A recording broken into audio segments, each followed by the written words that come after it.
welcome to Taking It to the Streets. I'm your host, Andy Goldman from sunny St. Pete, Florida. This is the show where we take it to the streets, knowing if we don't, the streets will take it to us. Welcome to Taking It to the Streets. It's Andy Goldman, another day, another episode here on YouTube. Of course, Mike McLaughlin joins us. We are brought to you by Wrightwood Medical, Inc. You can reach Wrightwood Medical, the leader in refurbished medical equipment, at 773-848-7100 or www.wrightwoodmedical.com. Wrightwood is spelled W-R-I-G-H-T-W-O-O-D, medical. Reach out to them for all of your refurbished medical needs. Mike, here we go. What a week. And we will get to our picks in a moment. I don't know what you saw, what you didn't see. Obviously, I want to start this show. We always talk about the public versus the house and what a bloodbath it appeared to be in week one. And I chronicled this for you that watched this. The public won this week. They got some of their money back. Okay. It's not a direct science that just because, you're the guy that's going to bet Buffalo this week, no matter what, against Miami, and you're going to ignore the fact that you have to lay 13 points to do it because Buffalo's the better team. That's the way you know if you're public or not, folks, is if there's no way that you could be talked into Miami this week on short rest with 13 points against Buffalo. You'll know you're a square. If there's no line of logic that makes sense to you that Miami loses 27-20. Okay, so let's just clear it. There's many other ways you could know you're a public versus a sharp, but that's just one of them. The Patriots took 68% of the money, winner for the public. That's 68% that they were on board. The Ravens, 81%. The Rams, 78% of the money was on the Rams. The Lions, 88% was on the Lions. The Rams, 78%.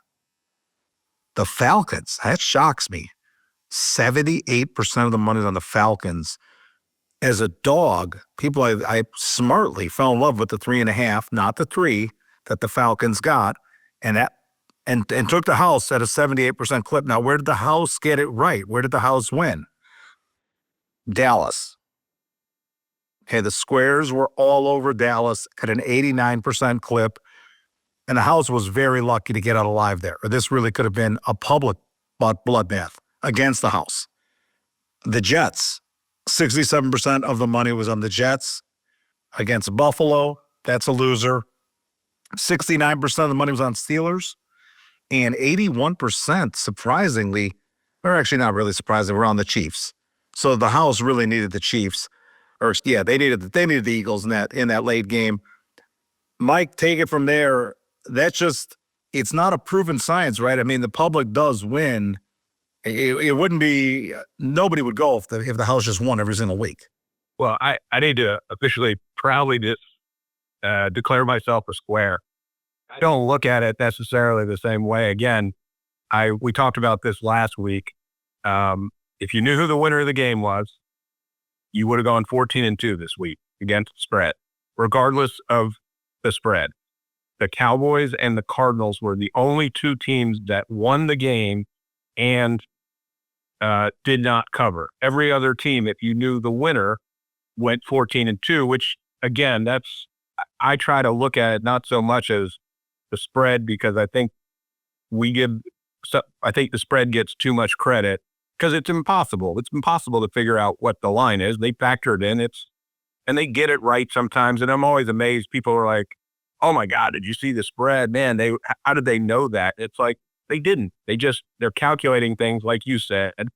But I don't think that the spread is as important if you could figure out who's going to win. And I still think the NFL is the hardest league in the world to pick a straight up winner week in and week out, regardless of who's playing. Can the Bills lose to the Dolphins? Yes. Will they? Probably not. But that bigger spread does give you more runway. And I think it's a very scary week this week, especially with all the quarterback injuries. think I counted 1, 2, 3, 5 guys five starters that are going to be out. And so I took those off. We're talking on Tuesday. I didn't consider any of those games. Maybe the Bengals, because we know Browning's going to play. But like, we don't know if Fields is going to start. He's got a concussion. McCarthy has apparently already been ruled out, and Carson Wentz is in there starting. Jaden Daniels is to be determined. And if I knew Mariota was playing, I would take whoever they're playing. And Purdy is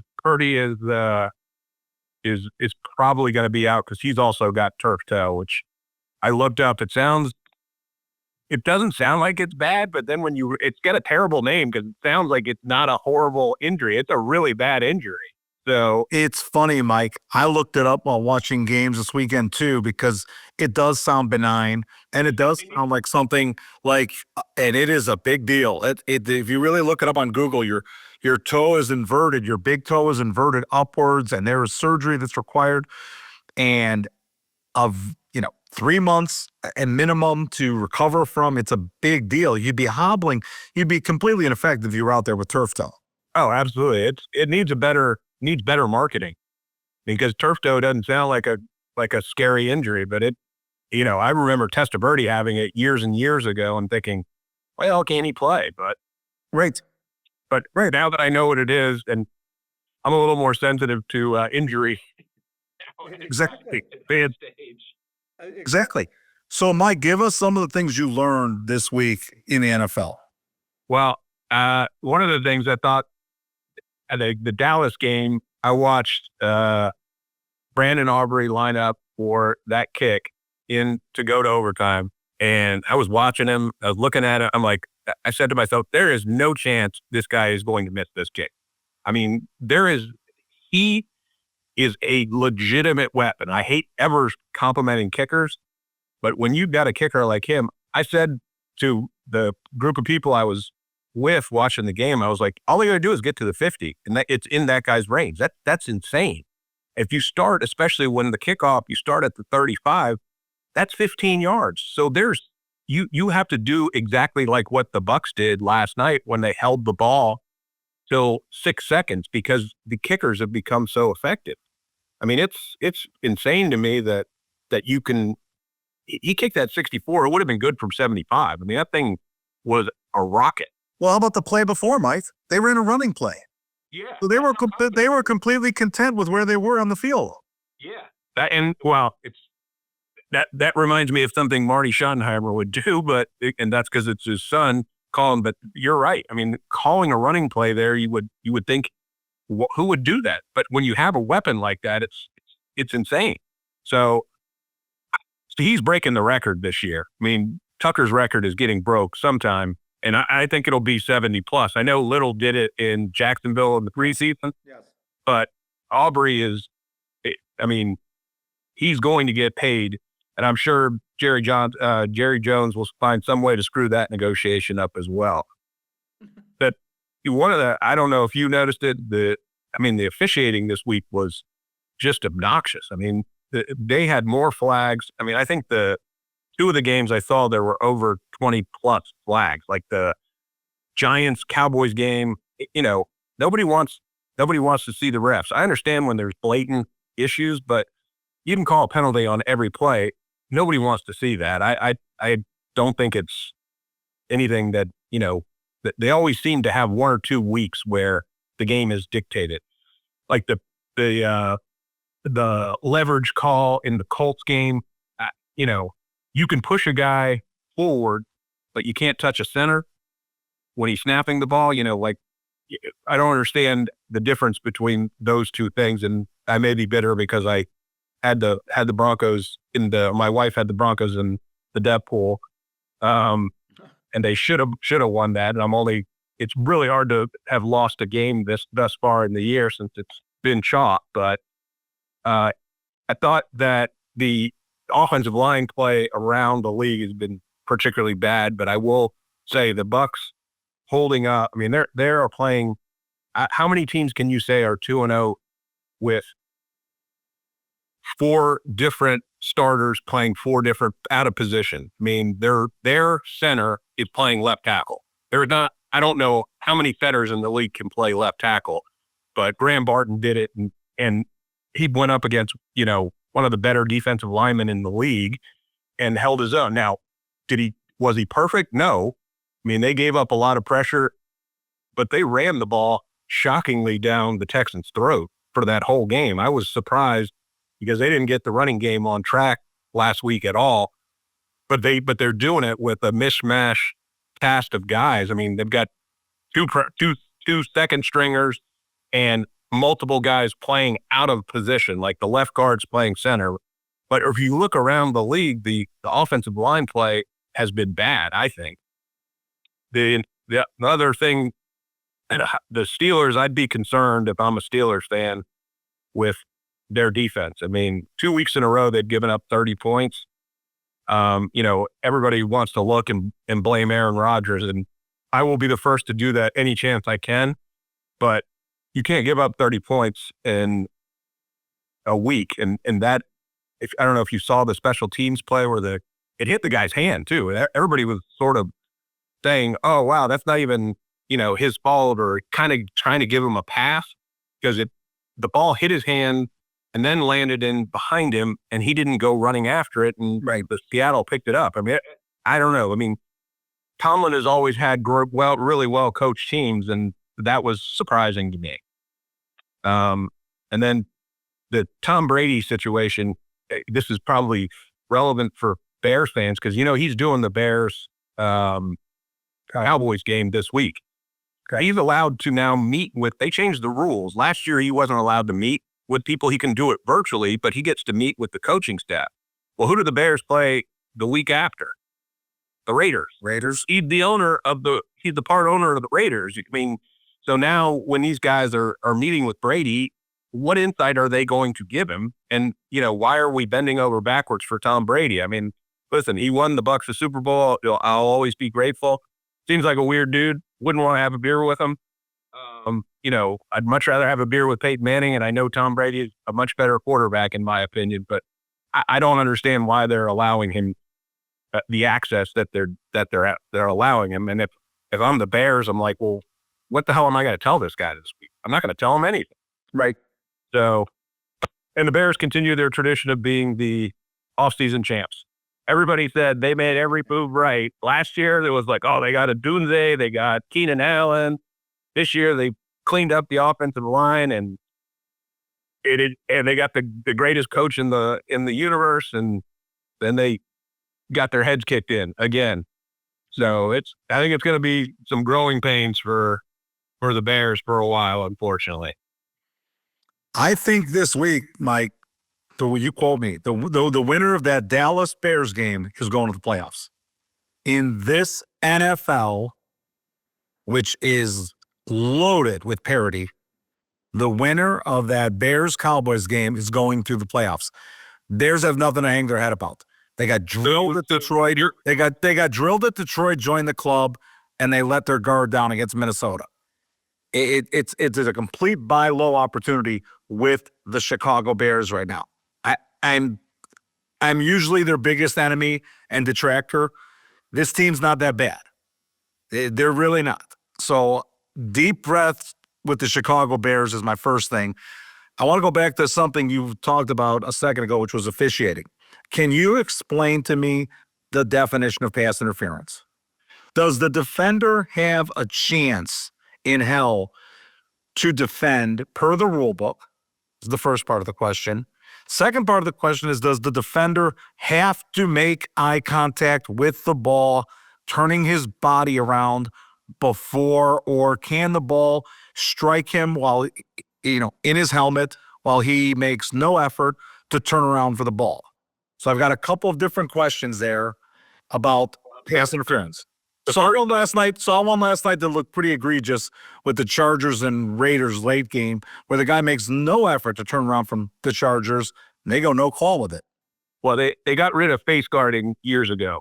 So within the last, I think, 5 years, face guarding, and maybe longer than that. So if you do this and the ball and you don't have to make any effort to turn around, as long as you don't make physical contact with the receiver, that's perfectly permissible. It didn't used to be. It used to be called face guarding. but they have gotten rid of it. I mean, the NFL has done everything in their power they know it's a fantasy football, high scoring league. That's what they want to see.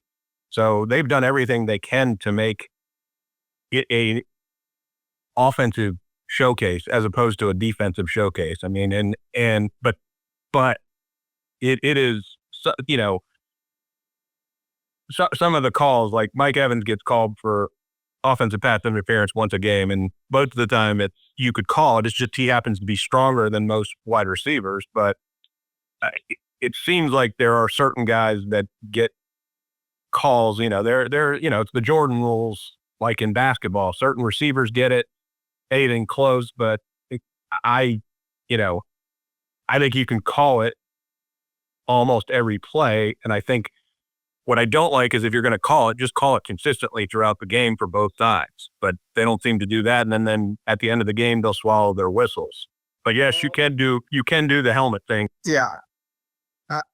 I'm not a conspiracy theorist in any part of life, but I guess this would put me in a conspiracy theorist kind of thing. I do think that there's an inner, dial that the crew has. When they blow a call, you'll see them make good on the blown call. Maybe a series later, maybe a quarter later, maybe 2 quarters later. Last night, Houston and Tampa. It seemed like, going back to Mike Evans or Abukwa, if you brushed shoulders with him while the play is dead, they called illegal hands to the face. Okay, they have 5 yards to make contact with the receiver. And they would just throw that out, and the play was completely the contact had nothing to do. They're running a play to the opposite side of the field. There's no reason to call that flag. There just isn't. And that'll take me to another thing, is I don't understand why pass interference isn't reviewable. I've never understood that. It's quite possibly the most punitive call you can have on the field. Probably is the most punitive, and why not? Why is it not reviewable? Absolutely. It's the most, I mean, you can get a 60-yard penalty. You can get a 95-yard. If the guy had the strong enough arm. Why is it not reviewable? Yeah, I mean, and the college rule I don't love, which is just a straight 15, because then you can use that as an advantage. Of course. Where you just start interfering the guy and like, hey, I'm beat, I'm going to tackle the guy. Why wouldn't I? It's smart to do that. Right. Wasn't it who was it? The Saints and maybe the Rams years ago, that horrible playoff game. Yes. Again, cannot stand the Saints. I was happy it happened. Please let all the New Orleans fans come after me. Don't care. I'm so happy you're 0-2. But it was a terrible call. I mean, that was one where it was like, if that didn't change the rule, nothing's going to change the rule, because that one was just an outright, like the league came out and said, yes, that was pass interference. And the only sense I can make of it is the league really sees it as a breach of scoring. Yes. They are in love with. It is a very big breach of scoring. But I think you could mitigate that by making it really punitive on the other side. If you lose the objection with the red flag, then who knows? Maybe you're done for the day if you object to pass interference. But I do think that one needs to be on the table. It's just my 2 cents. Yeah, I don't know if you've noticed, they have started to review stuff like illegal man downfield. They are now reviewing that without anyone asking and are correcting it, which I also think is good. I do. Those are almost always huge setbacks, because it's generally something that's successfully been done, at which, we have the capacity to do reviews. Why not? I mean, College Game really does do it better in a lot of ways. I mean, they're quick with it. The ACC network is even showing the referees talking to the command center, instead of these idiot rules announcers rules analysts, like who almost never get it right and are there literally just to say that, oh, the referee got the call right. Like, that's not what I want to hear. I want to hear, was it correct, and why? And if it wasn't correct, actually criticize them. But they never do it. I mean, Pereira is about as useless as.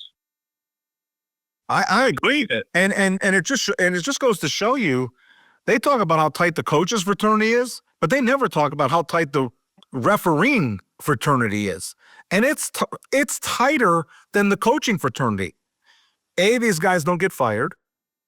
Okay, they never get fired. Just like at least coaches get fired. Yeah. You don't see Carl Sheffers and you don't see Land Clark and you don't see any of these other guys get fired for poor performance. So they get slid into other slots. Maybe they're an AFC crew chief.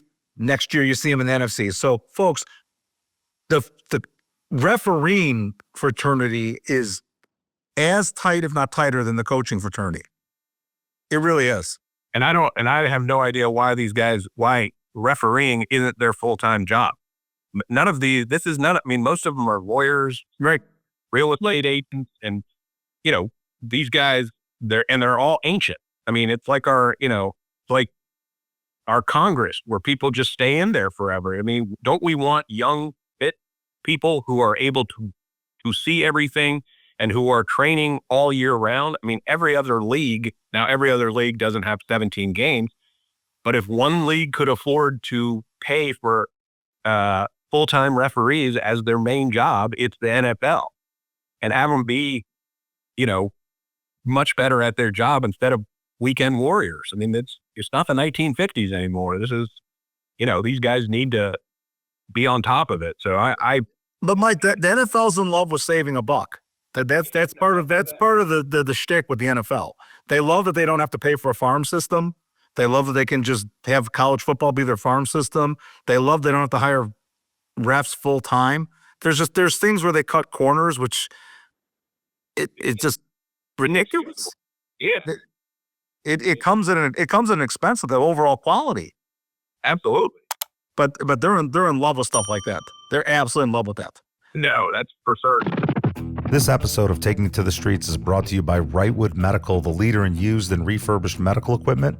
Wrightwood specializes in ultrasound equipment, but can also be your vendor of choice when sourcing lower cost alternatives for your operating room suites, scanning the entire medical spectrum. From single physician offices to larger hospitals, Wrightwood is the lower cost solution for your everyday medical equipment needs, and all of Wrightwood's equipment comes with warranty. You can reach Wrightwood directly at www.wrightwoodmedical.com. That is with a W, WRIGHTWOOD medical, or 773-848-7100. Again, 773-848-7100. If it's used medical equipment, it's Wrightwood Medical. Go ahead, Mike. You're 2-1 last week. You're 3-3 for the season. Who do you got this week? Well, like I said, it's a tough slate without, especially this early. We're doing it on Tuesday. This early in the week, I don't know who a lot of the quarterbacks are. So, and I didn't like the numbers either. I mean, I was like, yeah, a bunch of games had the hook. You know what I mean? With 7.5. But the first one I'm taking, I've already expressed my disdain for this city and for this team, and I'm taking the Seahawks over the Saints. It's in Seattle. I think that the Saints have played better than I expected them to play. I thought they were going to be the worst team in the league. They still may be. But this Seahawks defense is going to confuse Rattler. Rattler is, he's adequate, and I think that Kellen Moore is getting the most he can out of him. But I just think that the Seahawks defense, especially, they confused Aaron Rodgers. Aaron Rodgers, one thing he almost never does is throw interceptions. And he threw a couple passes that didn't get intercepted where he just looked confused. I mean, that guy loves his touchdown to interception ratio more so than he does theories on who was behind 9/11. But he is, he was very confused, and I don't think Rattler is going to be able to slow him down. So I'm taking the Hawks minus 7.5. I would prefer it was 6.5.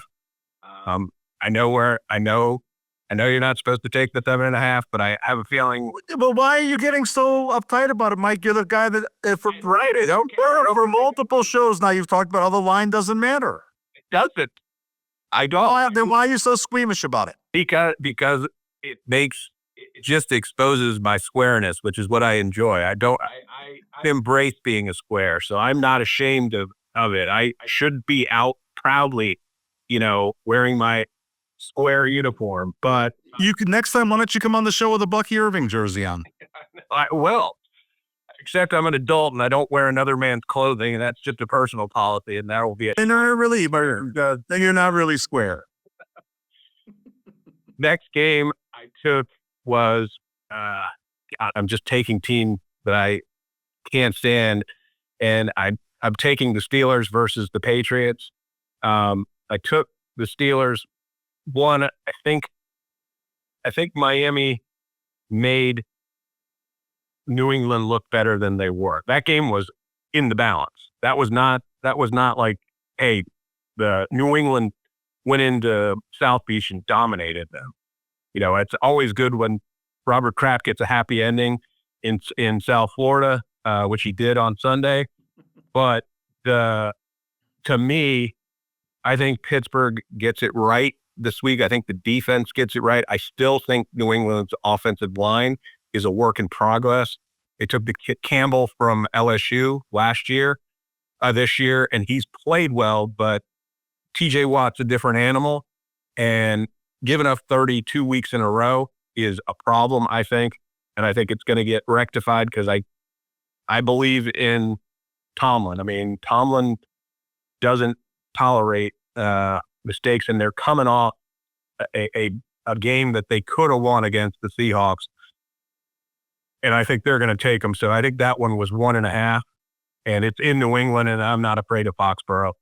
And then the last one I took was, because I told you, I thought this slate was very hard, and I'm going against Bryce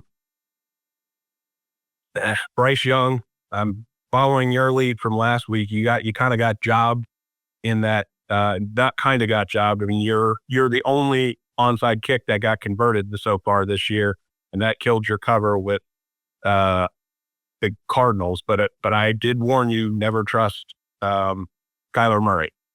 He is never to be trusted. So I took the Falcons -6 at Carolina.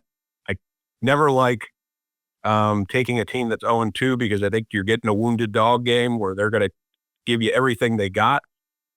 But what I did like about what I saw with the Falcons last week, which I have not seen in the last few years, except when they had Arthur Smith, is they had a commitment to running the ball. And you can run on the Panthers. And I think the Falcons, I mean, Penix, I forgot how many yards he had, but I think it was under 150 yards. And they kind of handled Minnesota, and Minnesota's defense is certainly better than Carolina's defense. Penix had 135 yards, and how many passed? He only passed the ball 21 times, which I think that's the better way to handle a young quarterback. You set him up, especially you spend all this capital on Bijan Robinson, run the ball down their throat. I mean, Carolina is, I'm not seeing any progress with Bryce Young. I mean, he kind of starts playing well after the game is out of hand. He's there to get you in the backdoor cover, but I think the Falcons are going to pound the ball, and I'm taking the Falcons -6. Okay, so Mike, go over your picks once again. Give me the lines with each of them. Sure. Seahawks square as can be at -7.5. Pittsburgh -1.5, and the Falcons -6. Okay. Mike touched on it. These 0-2 teams are aplenty this season. Now, either of the opinion, again, this is probably a sharp versus square thing, that it's a league of parity or those teams are terrible. I'm of the former. I think we've got a lot of parity in this league. Let's walk it back to a season ago. 9 teams came out 0-2. 3 of them got to the playoffs. There's this old narrative, and it's old, but if you looked it up, that only 10% or less, if you start off 0-2, are getting to the playoffs. it's a different league now. Okay? 2-point conversion, extra points been moved back. Kickers are marching out from 58 like it's 31. It's a different league. Last year's numbers prove that. Three of the 9 got into the playoffs. I got news for you, folks. Last year, Baltimore came out to 0-2. Denver came out 0-2. The Rams came out 0-2. And Cincy also came out 0-2 and lost getting in by a tiebreaker. Okay? So let's not discount this crop. Now it's 10 this season, not 9, of 0-2. It's Miami. It's Tennessee. It's Carolina. It's the Jets. It's Houston. Houston's in there. New Orleans, the Bears. Kansas City's in there. And the Giants. I think that's a frisky group. Every one of those teams has experienced a tough beat. There's not one of those teams to be taken lightly. You gonna take the Giants lightly? Not me. So the Bears lightly? Not me. I think that a couple of those teams are going to make some noise after Thanksgiving, Mike. I really do. I was 0-3 last week. I'm 3-3 for the season. I went with all 0-2 teams, as obviously my preamble would suggest, this week. Okay? Mike pointed out, the wounded dog is the most dangerous dog. This is all in for every single one of these 0-2s. I won't make the same speech to you at 0-3. 0-2, I'll make the speech, not 0-3. I think any one of those teams in that group are live as hell coming up this weekend. How did I separate them? Here's where Mike and I walk a different road. And I separated them on who am I getting a key number from. I do take the number seriously. I do separate them based on that. So with that said, I took Tennessee plus 3.5. 3 is the most key number if you're from that school, like I am, in the game. 3, 7, 6, 4, 8, 1, and 2 have the same variance, 1 and 2. Just to give it to you one more time. For those that observe, 3, 7, 6, 4, 8, 1, and 2. 1 and 2 about 4.1%. You get the point. So to get the hook, as Mike said, on Tennessee, I think is a gift.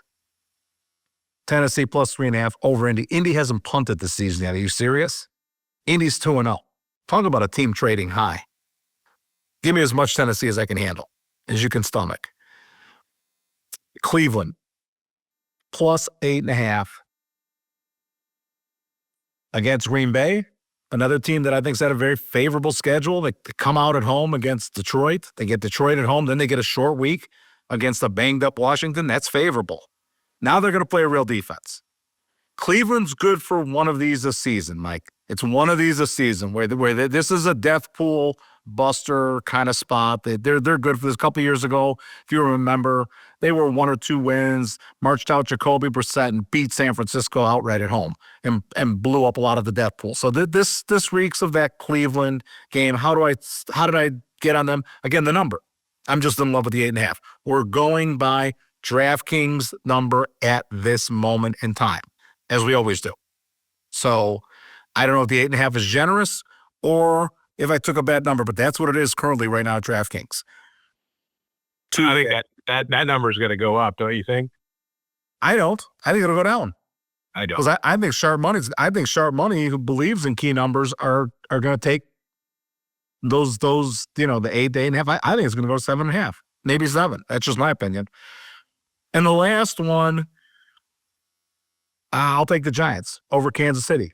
It's not that I think Kansas City will lose the game or there's something wrong with KC, just like I don't think there's something wrong with the Bears. I just think the Giants at home Sunday night, they've done enough for me to get my respect that 6.5 is too much. I think it'll be one of those games that might really, I guess you don't believe in, where KC is going to be all out to win this thing 24-20. And that's another one that feels like a death pool buster is the Giants against Kansas City. There's something wrong with Kansas City. I know that the Super Bowl loser always struggles the year after. That's always a problem for the loser of the Super Bowl. The truth is 70% of Super Bowl losers make the playoffs. It's just a weird narrative most of them, I don't know if anyone's ever gone on and won the Super Bowl the year after they lost. That's really the truthful narrative of it. 70% have made the playoffs. So it's not like it's this clunker thing or that we should lose hope in KC. Look, Kansas got as much argument, Mike. I mean, the first one's in Sao Paulo. Give me a break. The second one's against Philly. Okay, we haven't seen, there's no reason to lose faith in KC yet, is there? Are you asking me? I'm asking you. I've lost faith in them, but I'll wait until Rashee Rice comes back because I just think their offense, they did not go into this season thinking that Travis Kelce was going to be as big a part of it. He's not supposed to be. He's too old. I mean, he's not one of the top 10 tight ends in the league right now. No. And I think they struggle to get 20 points every week in and week out. And I think the Giants can score on them. I do think with Worthy being out, their offense is predictable. I think that, it's a live spot for the Giants. It's a live spot. No. I mean, I'm not going to touch them in a survivor pool because I don't trust KC. Like I said, I'll wait, greater plans are made in survivor pools and planning ahead, but I think that their running game just looks broken, and I think the Giants' defense can get after them.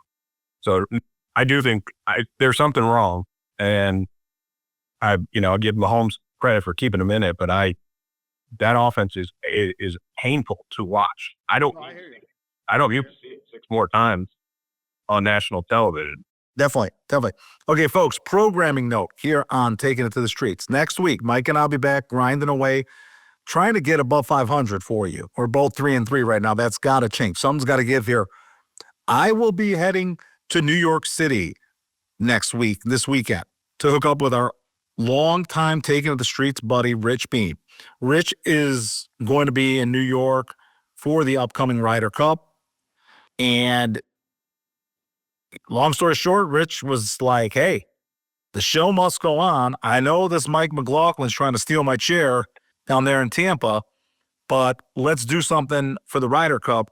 So we're going to do a merging of both. We will do a Ryder Cup with Rich from New York before the Ryder Cup occurs next week. Not this weekend, next weekend at Bethpage. But this is football season, and Mike and I will be back here next week, same time, same place, on Taking It to the Streets.